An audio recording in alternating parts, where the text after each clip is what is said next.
Malcolm Small for the City of Cockburn and the Cockburn Wetlands Centre. This interview is being recorded on the 15th of November 2024 at Cockburn Wetlands Centre.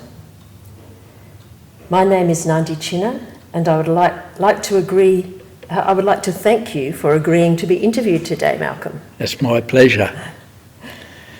So before we commence the interview, can you confirm that you've read the informed consent and agreed to the interview? I have read and signed all the necessary paperwork, yes. Thank you. So Malcolm Small is a former Scout leader and one of the original founders of the Cockburn Wetlands Education Centre, which shared its premises until recently with the Bibra Lake Scout group. Malcolm, can we begin with you giving your full name, date of birth and where you were born? Yes, Malcolm George Small. My birthday is the 22nd of the 11th, 1944, and I was born in a little village called St Peters in southeast England, down about a mile from the coast in England, and where I grew up and left until I left home at 16 to go and join the Navy. Okay. So that was the next question I was going to ask you. Can you tell us a little bit about where you grew up? And what was your childhood like, and what were some of the influences on you? I'm talking back in the 1950s when I grew up in England. Life was a lot easier back then. Well, I'd say it was post-war.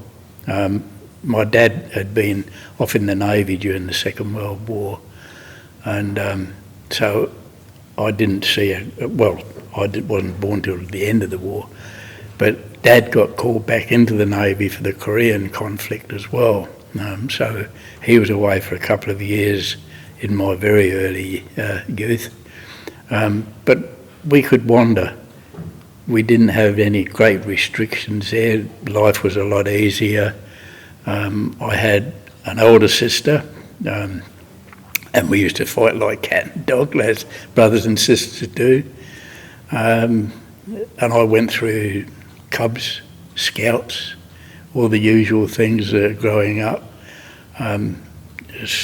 My original school, my St Peter's Old Boys School, was born in 1694. So it's a really old flint building, and we had the 4 classrooms, one for each year going through, till I did what was then known as the 11 plus exam to move on. And I moved from this very old school into a school that was brand new, and we were the first students in there. And it was named after a very famous author who used to write in Broadstairs, Charles Dickens. Oh. So I was in the first people to go to the Charles Dickens, what they call a secondary modern school back then. Good friends. We all often used to go on bike rides all over the place. The Americans were still based in a place called Manston, an airfield not far from our house. That was one of the Lend-Lease ones that Churchill gave the Americans after the Second World War. So we used to ride off out through Manston, and we could ride right through the airport itself and see the Americans there, and bike ride all over southeast England as young fellows. In 1952, I only have vague recollections of this. An Air Force jet from out at Manston actually crashed into the bank in the middle of the high street in St Peters. It caused a lot of upsets. Fortunate in one way, it occurred early on a Sunday morning. So the post office was all shut. The school was right opposite the bank. So there was nobody at the school, luckily. The only people killed were the proprietor of the greengrocer's shop, because they lived above the shop, which was right next to the bank that the pilots hit. And last time I was back in England, I saw they had a memorial plaque on the site. The bank's gone, but there was a memorial plaque put on where the incident occurred. Aside from that, I did all the usual things growing up. fishing, swimming. Because you lived on the coast. Yeah. Well, our house was about a mile from the coast. Okay. It was easy walking distance, and I think it used to cost us about a penny on the bus for my sister to go down into Broadstairs. But we usually walked down there anyway. Mum and Dad were both working. Dad was full-time worker, of course. And what did he do? He was a plumber gas fitter. Right. He worked for the water board in Kent for a number of years. And then our next door neighbour, who worked for the local bus company, East Kent Bus Company, old Mr West, he talked Dad into getting out of the plumbing thing, and got him a job as a bus conductor on double-decker buses back in the day. Dad was starting to get a lot of arthritis then, and he was working out in, as he said, you're digging trenches out in the snow and fixing water leaks. And so he got out of it, went and became a bus conductor, and they asked him if he'd like to do his driver's licence. So he did his driving test in a double-decker bus, an old 1950s style manual bus. But he got his licence, because we never had a car growing up, of course. And he stayed there for quite some number of years. And what did your mum do? Mum did cleaning work. She's usually only a half day, but it was 5 days, 6 days a week. Mum was out. So myself and my older sister, we used to have to look after ourselves. Once I got old enough, of course, you got the mandatory paper round, delivering newspapers, which I did for a while, but that was up at 5 o'clock in the morning, the local paper shop, and I can still remember the gentleman, and the gentleman's name was Mr Tucker, and he was a member on the council, and his wife ran the paper shop during the mornings, and she called all us little paper boys Nimrod. Why, I never knew, but that was what she called us. So we all got tarred with the same brush. So I worked there for quite a number of years. And of course Saturday mornings you do your initial paper round, deliver all the papers, and then we had to go back afterwards and round again to collect the money from everybody. Save people having to go down to the paper shop. That would have kept you fit? So it kept us pretty fit, I think, which was good in one way, because right in the middle of the village was the local bakery, Walker's Bakery, and Saturday mornings they used to do jam and cream donuts. So of course we got our pay from the paper round, so the first thing we did was down to Walker's, a couple of these beautiful, I could still taste them, beautiful jam and cream donuts. Oh, delightful.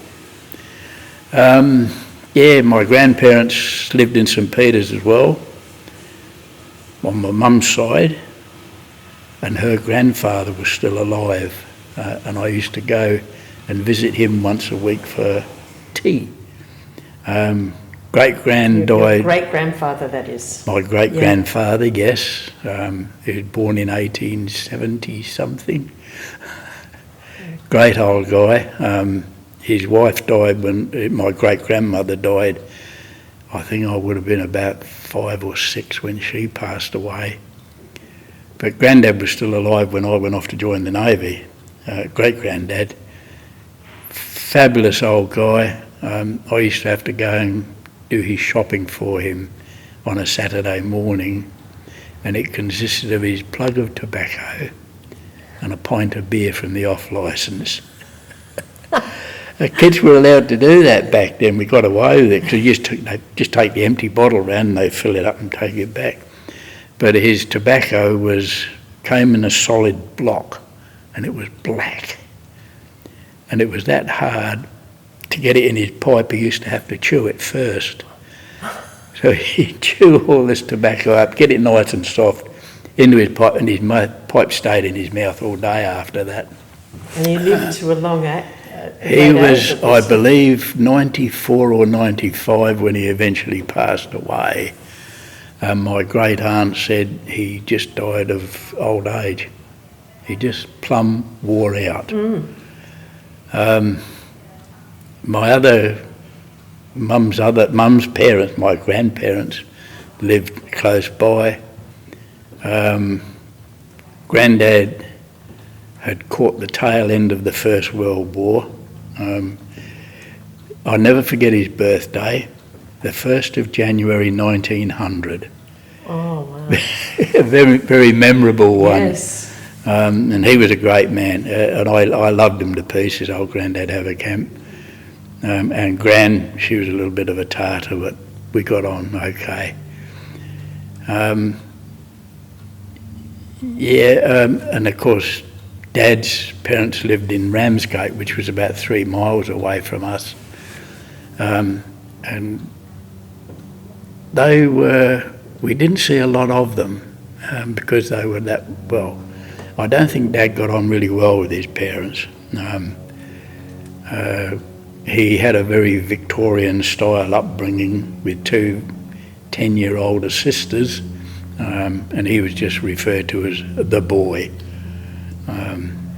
So he did it pretty tough. When I started doing my family history, which was a few years ago now, and I traced Grandad Small, my dad's dad, back through the First World War, and I found out that he had been in France for the whole of the First World War with the Royal Army Medical Corps. So he would have seen some pretty nasty stuff over there at that stage. Now I wish he was still alive so I could talk with him. I tried to get his records through the British government, and unfortunately they were all destroyed in the Second World War, which was a big shame. But so yeah, he was first, and on Mum's side, I say Grandad Haverkamp, he got to go to France in the last few months of the war and got wounded too, unfortunately. But his father was also in France, because great-granddad Haverkamp, he had joined the army in the late 1800s, and he'd been served in South Africa. Finished his time and got out in 1912, I think it was, or 1913. So of course, as soon as the war started in 1914, he was straight down and signed up again. Wow. And back in. I've managed to find some of his records. He went to France in about October 1914, and apart from a short 2-week trip back to UK, he was in France until April 1919. So he was in France right through the whole of the First World War. And he survived. And he survived. He apparently got one little gunshot wound to the left eye. And he was with the Service Corps, delivering supplies and all that sort of thing.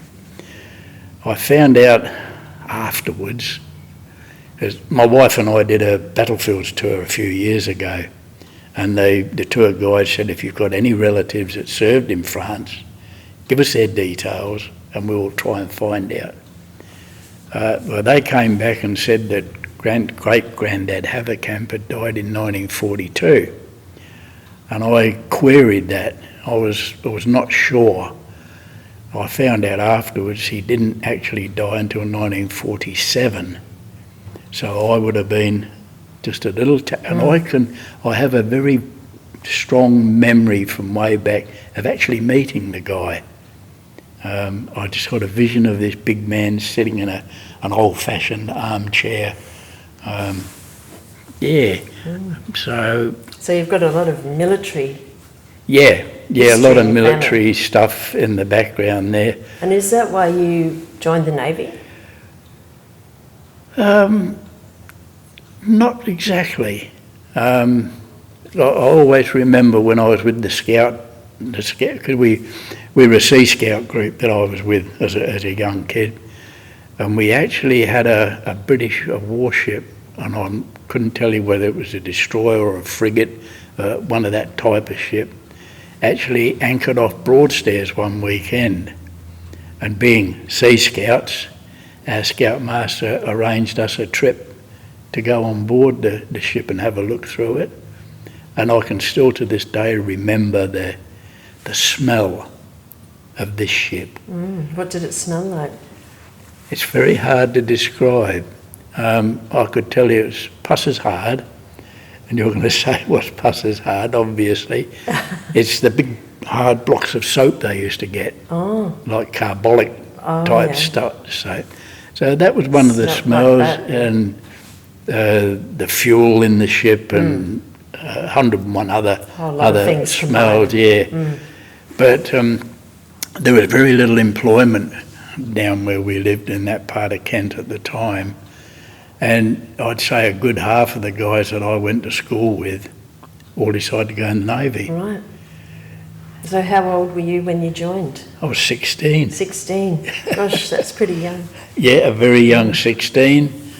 I left home in March 1961 because my younger sister who had been born then, she was 10 years younger than me, so I didn't have a lot of upbringing with her, being she was only 6 when I left home. So I went off and joined the Navy, went down to Devonport to the recruit training school down there, HMS Raleigh, 6 months there. And the basic training was in 2 parts. The first part was 3 months of learning to be a sailor, I should say, how to march, how to look after your kit, washing and ironing and all that sort of thing, general husbandry sort of stuff. And the second 3 months was what branch you were going in. You did basic training for the branch. And I went into the engineering branch because they said my eyesight wasn't good enough to be a seaman. Yeah, so it didn't matter. So we finished our basic training and we all got thrown to the 7 winds after that.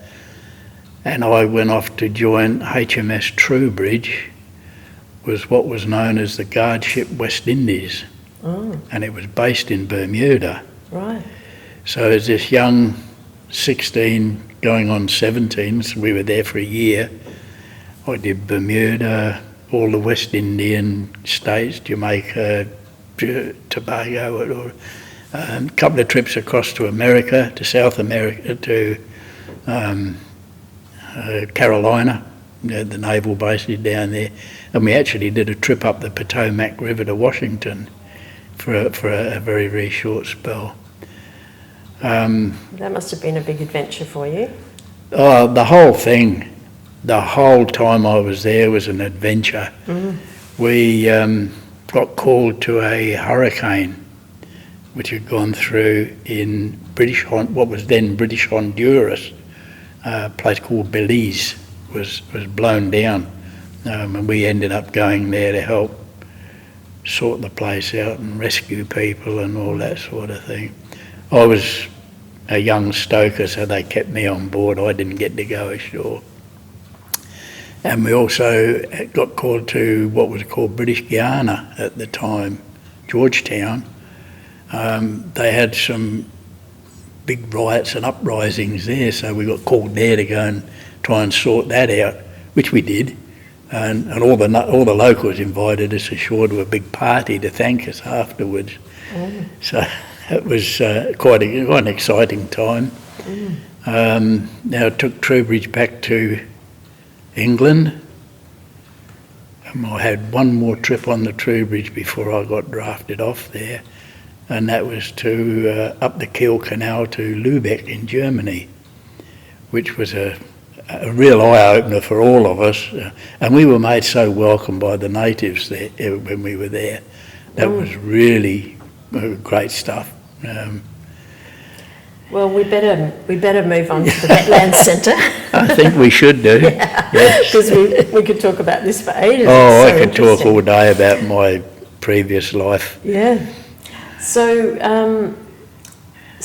how did you come to be connected to this area? What's your connection with this area? Okay, I can take it right back to about 1982, when I first was persuaded to be a scout leader. Right, and because you grew up in the Cubs and Scouts, so... Yeah, and doing Cubs and Scouts as a young guy, and I've always been fairly community minded.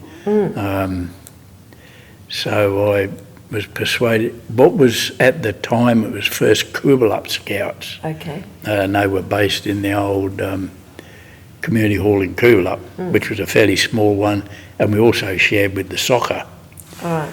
But up here at Hope Road, there was an old shed and a house that used to belong to the farmer that had this property originally. Was it a dairy farm or...? I think it might have been, because there were some sheds down near the lake, but they had been demolished by this stage. And I think the cow sheds were sort of down There's by the lake. Still some slabs there, which looked like a bit like a dairy. Yeah, I think that would have been his dairy down there. But just across here, they had his shed for his machinery, and on the side of it was a little brick building, which was like a cool room. So I'd say that's where he's kept a lot of milk and meat and all that sort of thing. And we had the use of the facility there even before I got involved with Scouts. We had equipment in the big shed, which was almost falling down as well. But we could come up here and camp. We were allowed to camp on the grassed area there. And was that because it belonged to the city of Cockburn? Yeah, the city of Cockburn had it at that stage, because I recall over here where the hall is now, the Shire used to have like a storage place for blue metal and big steel, some things, and they had quite a bit of stuff there. And we used to come up here, bring the Scouts up here, and they'd camp here for weekends. Fantastic. Yeah. They were lucky to be able to do that. They were, because we could let them roam off into the bush here and go out themselves. So we had it for many years. We could come up here and do our own thing. The Scout group was growing, and I eventually took over as the group leader there, and it was still growing and growing and growing. We'd added more sections and everything, and we ended up with Joey's Cubs, Scouts, Venturers and Rovers. Wow. So to fit them all in this little hall over there was starting to get a bit tiresome, so I suppose you could say. And we'd eyed off over here for many years. We'd like to have built our own Scout hall here, and we've always thought it'd be nice. But when we looked at the cost, that was the main thing, was the cost of building something over here to suit purpose for us. Then I suppose it would have been the early 1990s. I got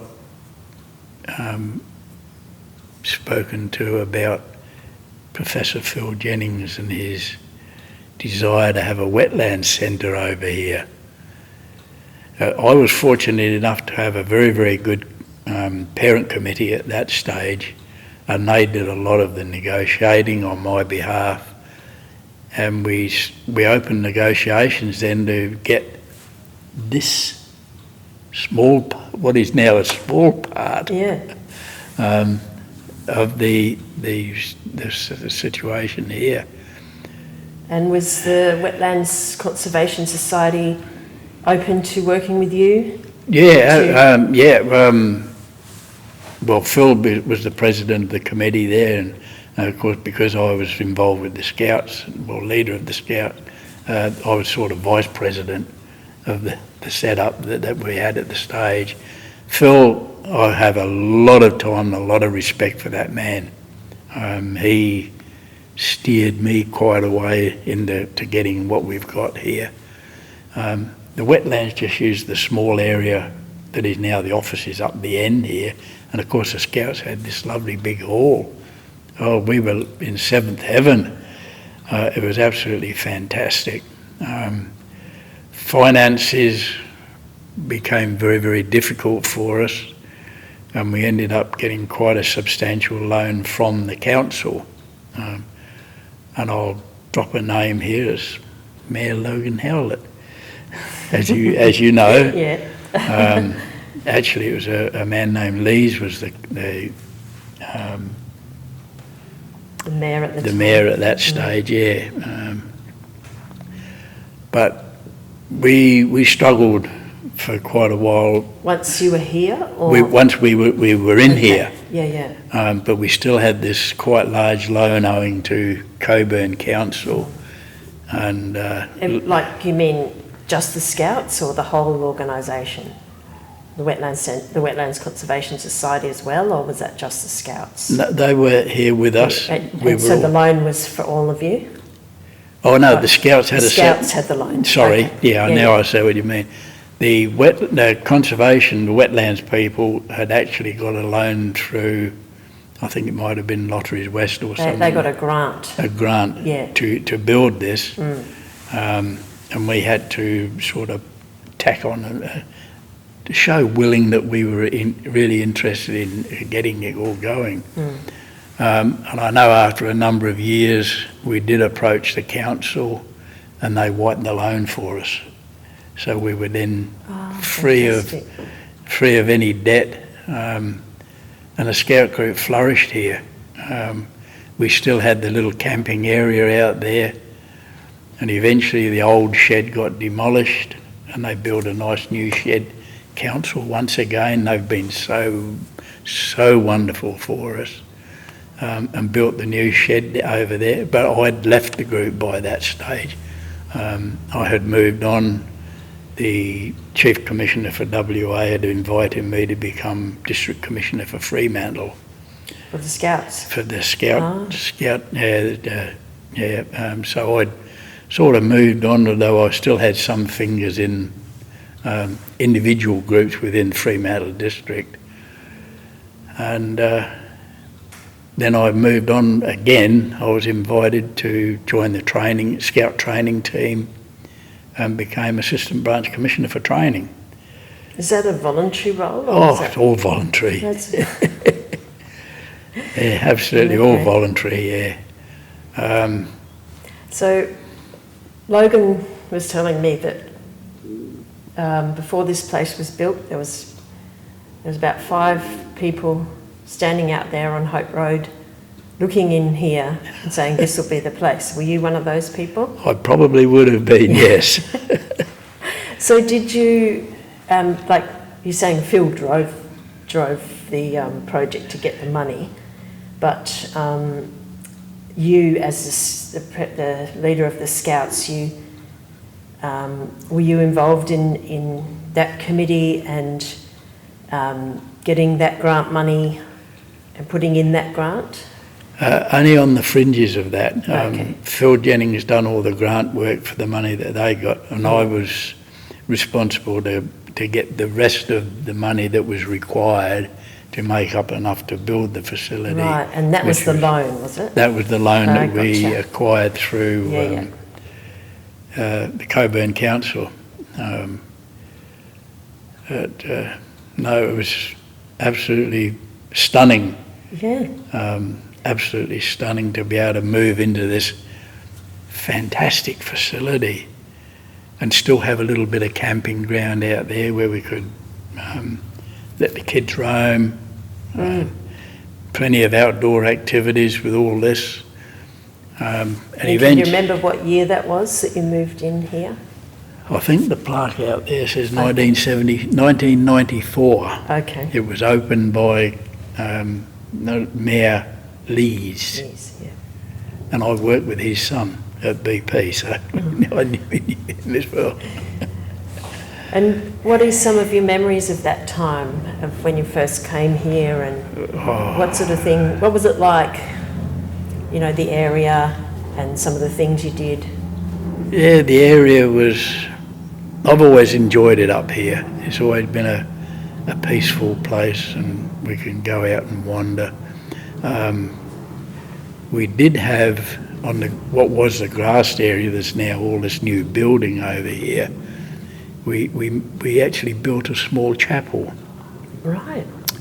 It was the Venturer group, that's the 14 to 18 year old group, and I was the Venturer leader at one stage too. They just like a little gateway made out of timber and a small can sort of thing. When we made that was called our little chapel. And what was it used for worship for? Yeah, we Scouts don't have church services as such. They have what they call a Scout's own. Right. Normally the youth members themselves are invited to put something together as a Scout's own. They might have a prayer, something like Kumbaya, do a little song like that, and just take time out. Because we cover all religions, we're not a specific denomination, so we generalised and done something to cover all sections. So we had that. It's really beautiful. Yeah. I was a brownie and a guide when I was a kid. I think we all go through it. My son went through Cubs and Scouts here. He was a Scout here when he was growing up, and he could probably tell you a few stories too. But that's lovely to have a little place of contemplation. Yes. You called the chapel. Yeah, it was. Yeah, it was very, very simple. Scout's Own was sort of on a Sunday morning when they were camping up here for the weekend before they packed up and went home. Sometimes only be 5-10 minutes, depending. The different sections had different ideas on how they actually run a Scout's Own. The leaders guide them into how they want it done, but we leave it to the children I shouldn't call them that, should I? Young people. Young people. I call them young folk. Young folk, yeah. We always used to like to leave them to come up with some ideas, and we'd say that would work well, or I don't know if that would be really appropriate. Like if it's I'm so worshipful for my Pokemon or something like that. Yes. But of course nowadays we've got Muslims and all sorts in scouting. So we've had to alter all that again to take all these people in. One thing I did do to try and keep my memory of this place alive, not for me but for the youth members, I dedicated a little shield, just a little plaque, and I called it an intersection challenge. For each of the sections to challenge another section within the Scout group. Joeys could challenge the Cubs and Scouts, Venturers and any of them. I meant it as a fun thing. Challenge them to a competition in something, is that what you mean? Yeah. Well, whatever they like. I know I came up one year, the Scouts run a little challenge, and it had, I think it was something about who could come up with the most disgusting food. Oh. That sounds like young bloke. Yeah, young people. That's the young folk. They had an absolute ball. And I was only up here a few weeks ago when the Scouts and the Cubs challenged off each other. So you're still involved? Yeah, I like to think I'm still have some involvement here. I know last Anzac Day, the Bibra Lake Scouts also always participate in Anzac Day. They do the vigil up at the corner of Carrington Street and Rockingham Road at the Memorial Hall up there overnight, leading into Anzac Day. And then they come back to the RSL and have a bit of breakfast and do the march. And they had a scout zone at the back of the RSL this year. And of course I was invited down to participate in it. So I was really pleased that they still know me. Yeah. Which is what I've done this little shield for, to keep yourself alive. Keep this in here, yeah. So, what are sort of some of the activities, like when they were camping here, or some of the other things? What are some of the activities that the Scouts do? Or back in your day? Back in my... One thing they used to do was cooking. Yeah. And they had to build outdoor cooking, yep. And they had to build a little cooking setup. Right. And what they did, they dug a small trench, about a foot deep, 18 inches deep, and they built a fire in the trench and then put like a griddle over the top of it so they could cook there. And that was one of the challenges they used to do out. And they You go probably off. wouldn't be allowed to do that now, I guess. Oh no, no! All the do-gooders would be up in arms over it, I'd say. But we used to do that. So they used to go off scavenge hunting in the bush, come back with things that they'd found, look for any animals that they might have seen out there, and hopefully left them alive. And did they interact with the lake much? Was that part of their... Not a lot. They used to go down there probably frog hunting and tadpole hunting and that sort of thing.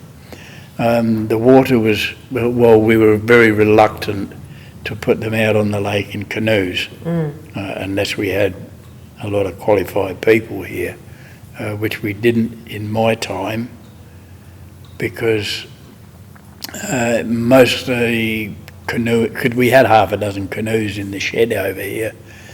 Most of them, canoeing activities were run at either district or at branch level, so there was all Scouts involved in it. So they had a lot of safety set up and all that sort of thing. But no, they mostly wandered, took it easy, have a little campfire at night to sing songs. And this was in the 1990s? Yes, oh absolutely, yeah. The fire pit, they've got yeah, the amphitheatre. The amphitheatre, well that's magnificent compared with what they had, the initial setup, which was done by the older sections, and they built the little campfire down there, the original campfire, right. Which was only a very small one, of course. And they'd go down there and have a campfire every night, a nice big roaring fire, and chatter amongst themselves, sing a few songs, just big kids. So sounds like they just had a lot of freedom to engage with the bush. Yep. And learn crafts. Did they learn bushcraft? Oh yeah, they did a bit of construction. They get sticks and things out of the timber, out of the bush, and make chairs, right, and all that sort of thing, or little tables for their dinner. So we encouraged all that sort of thing. Yeah.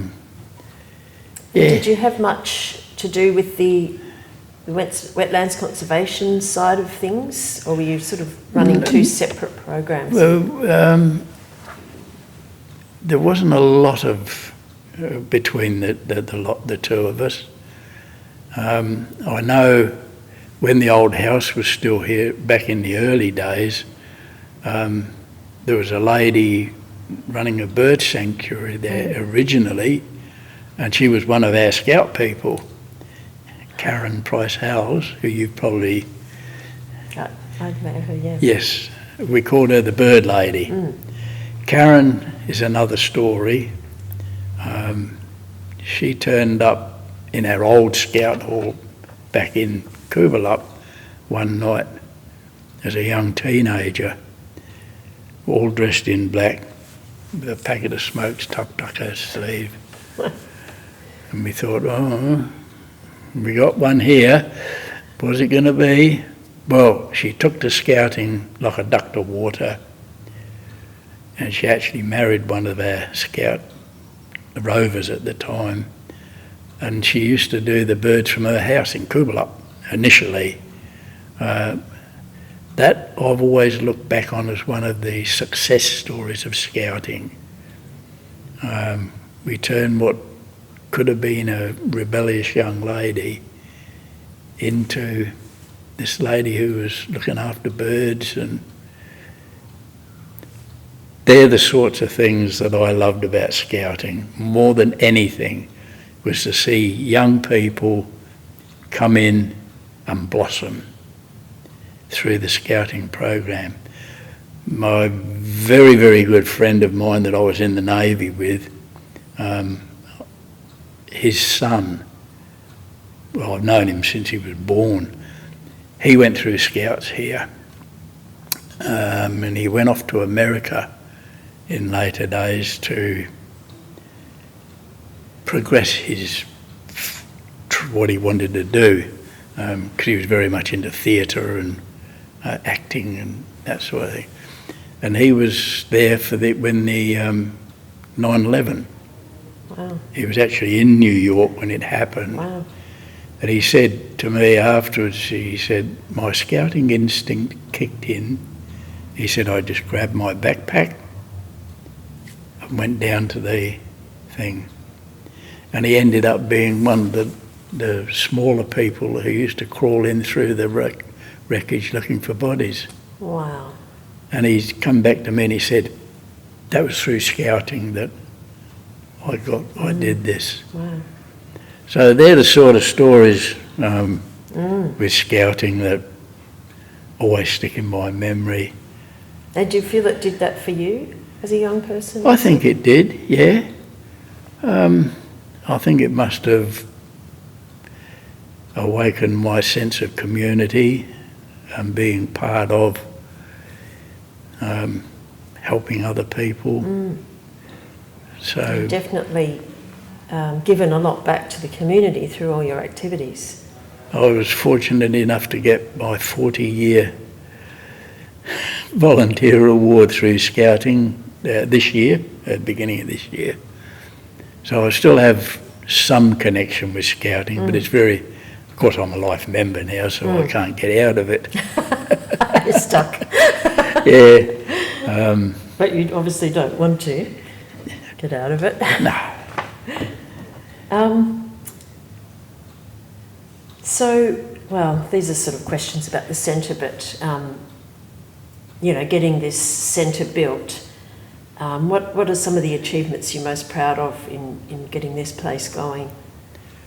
Just seeing it all come together. That's my greatest achievement. But I used to come up here quite regularly when they were doing the building and see how it was progressing, and I'd say, oh yeah, I'd come up and say, this bit's going to be there and this bit's going to be that there, and often come up here and look through it and see it progressing slowly. But working with Phil Jennings has been really good. He is a great man. Yes. I have a deal of respect for him, and a lot of the other people that were on our committee at the stage too. So can you remember some of their names? Who was on the committee? I think they're all dead now. Well, there was Rex Silur. Oh, Rex, yes, Yeah. I know Rex very well. Rex. Um, And Logan, I think. Logan, of course. And there was one guy, there was an elderly man, I wish I could, his name's on the back of my tongue, but I actually had him out with me on a bus trip at one stage, because I used to take the local groups out in the scout bus, because I was a bus driver, of course, and we'd gone down to the railway yards down at Yar Loop. Okay. And I was talking with this guy a couple of days after I'd been down there, because I went through the foundry and through the pattern makers, all the pattern makers stuff that they had, all the wooden moulds and everything. And I was explaining to this guy, Jim, explained to him how I'd seen all this, and he said, yeah, I know all about that. He said, I grew up there. My dad was the pattern maker. Wow. Small world. Yeah. And that was one of the jobs I had while I was in the Navy. For a short while, I served on a submarine depot ship in the Royal Navy, and they had a small foundry in their workshops. And I was the moulder's mate. Okay. Moulder and pattern maker's mate. Patterns. So I had the connection there with all the moulding. But talking to old Jim afterwards, and he said, yeah, my dad was the pattern. Amazing. Small world. Yeah.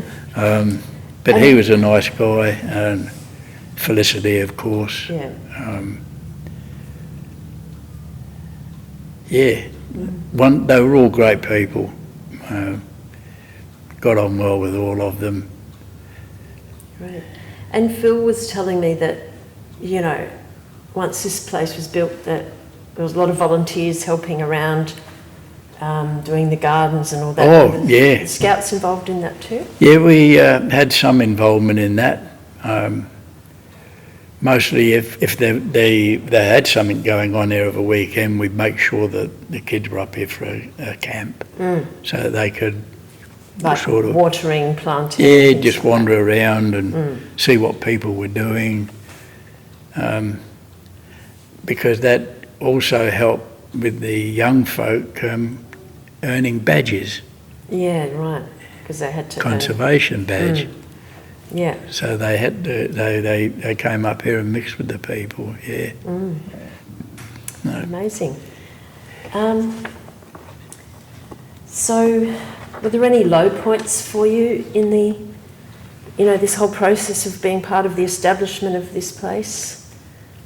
Any I think bad times happen? I think having to walk away from it when I did. You always wanted to stay. Yeah, but the place was well and truly on its feet by that stage, and I had a great bunch of scout leaders.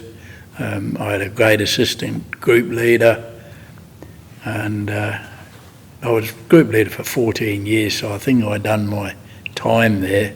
Yeah. And when I was approached to take over as district commissioner for the Fremantle district, all the groups in the Fremantle district, I thought, yeah, maybe it is time to move on. I'll be sad to leave the hall and the young folk that I had here that I had cared for many years. But yeah, it was a little bit sad. Do you live in this area? I still live in Coolbellup. Right. I have been for 50 years now, still in the same house. So you must bump into a lot of your young, Yeah. what we then young Yeah. Scouts. I guess that's another one of the great achievements that I had, because when we moved in here, we were still first Coolbellup Scout group. And I did a survey of all our membership, and I think out of over 100 people, there was only about one or two that still lived in Coolbellup. Majority, because this was all a growing area, North Lake and all that was a vastly growing area. So most of our young folk came from around here. So I canvassed the idea of changing the name of the scout group to First Bibra Lake. A lot of people wanted, I did have some naysayers that said, no, we've got a great name, let's keep it. A few people did suggest maybe naming the scout group Bibra Lake /Coolbellup Scout Group.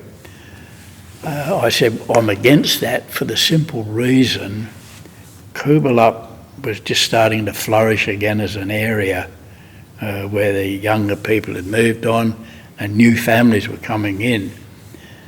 I said they might want to restart their own scout group in Coolbellup, and Big Coolbellup Scout Group. So if we've sort of hitched the name onto Bibra Lake, it makes it a bit difficult. And I think people saw a lot of sense in the end, and so we just changed the name. We kept the same scarf and all the same memorabilia. We just changed the name to First Bibra Lake Scout Group. And back in those days, or now, did you have much to do with the local Noongar community here? No, unfortunately we didn't. It was very, very low key back in those days. So there was hardly anything at all. Yeah. So just finally, personally, you know, in your life, what's the importance? Can you describe the feeling you have or the importance of this place to you?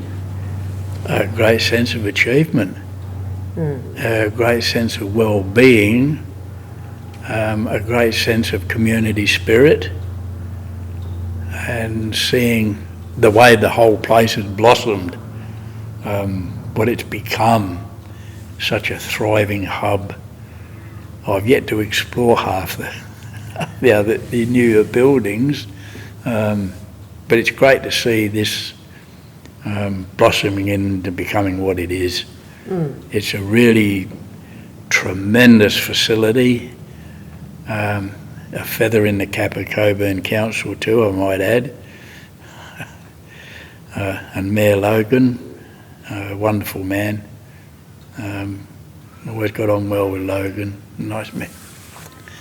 And a sense of what I have done to help the community over a great number of years.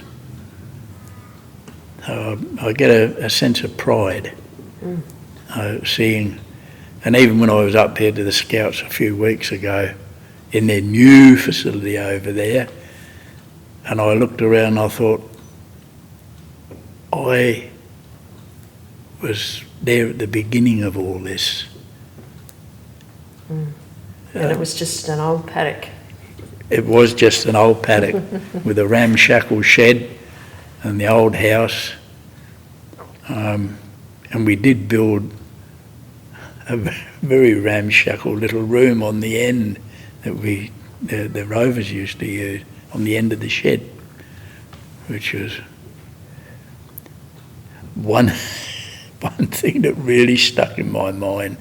We were up here one Friday night with myself, the female venturer leader, and our venturers. That's the 14 to 18 age group, minding our own business in this little room that we'd built on at the end, and there was a rumble of motorbikes, and it was a bikie gang. Wanted to know if this was the Jandakot Hall. And we politely said, no, it's not. We're a scout group. And we told them how to get down to the hall on North Lake Road there. And they just said, thank you, and off they went. There you go. But my heart rate went up at 900 miles an hour when all these bikies pulled in. And you were there responsible for a group of young people. So I think they were Hell's Angels or one of those. So the little things that stick in your mind over the years. Yeah. I'm sure there's lots and lots of memories for you here. Yeah. I could see when we walked in that you were sort of had a big feeling for the place. Really, this part of the hall hasn't changed a lot. Unfortunately, all the scouting memorabilia has been taken down and moved into the other facility, because we had all sorts of stuff in here. And do the Scouts have many photos of, like, back then? Would they? I wish I had some, but unfortunately I don't. We didn't used to take photos much, did we, in the 90s? We didn't have mobile phones. I don't know whether the Scout group itself would have anything in their archives, but I guess I was too busy just running the place and getting things happening. And, So, is there anything else you'd like to say? Oh, Finish? thank you very much for inviting me along to do this today. It's sparked a few memories for me, and I've been able to say my thing about how proud I am that this has all happened. Well, thank you very much for talking to me today. It's been Thank you, wonderful Nandi. to hear It's your been stories. great. Thank you so much. Thank you.